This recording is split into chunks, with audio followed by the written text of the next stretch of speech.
So guys welcome to back our channel. ಇವತ್ತು ನಾನು ತಿರುಪತಿ ಅಯ್ಯಪ್ಪ ಸ್ವಾಮಿ ದೇವಸ್ಥಾನಕ್ಕೆ ಇನ್ನು 20 ಕಿಲೋಮೀಟ್ರ್ ಐತೆ. ಅದಕ್ಕೆ ನಾನು ನೈಟ್ ಹಾಲ್ಟ್ ತಗೊಂಡೆ.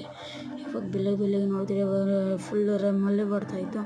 ಅದಕ್ಕೆ ಇವಾಗ ಕಾರ್ ಎತ್ಕೊಂಡು ಇವಾಗ ಹೋಗೋಣ ಅಂತ ಹೋಗ್ತಾಯಿದ್ದೀನಿ ಫುಲ್ ಸ್ಪೀಡಲ್ಲಿ. ನೀವು ನೋಡಿ, ಎಂಜಾಯ್ ಮಾಡಿ.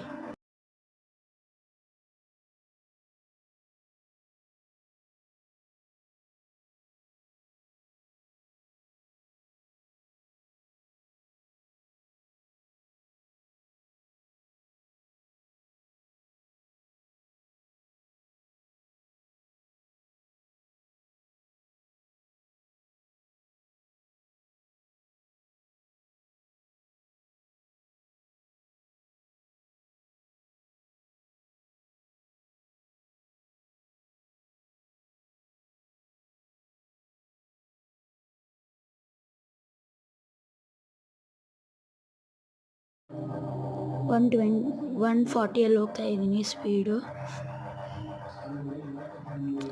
ಇಲ್ಲಿ ಜಾರ್ತಾ ಐತೆ. ಅಯ್ಯೋ, ಸ್ಕಾರ್ಪಿಯೋನ್ಗೆ ಬ್ರೇಕ್ ಹೊಡೆದಿಲ್ಲ. ಅದಾಗಿ ನೆಕ್ಸ್ಟ್ ಪಾರ್ಟಲ್ಲಿ ನೋಡೋಣ. ಅದು ಅಷ್ಟೊತ್ತವರೆಗೂ ಲೈಕ್ ಆ್ಯಂಡ್ ಸಬ್ಸ್ಕ್ರೈಬ್ ಮಾಡಿ ಪ್ಲೀಸ್.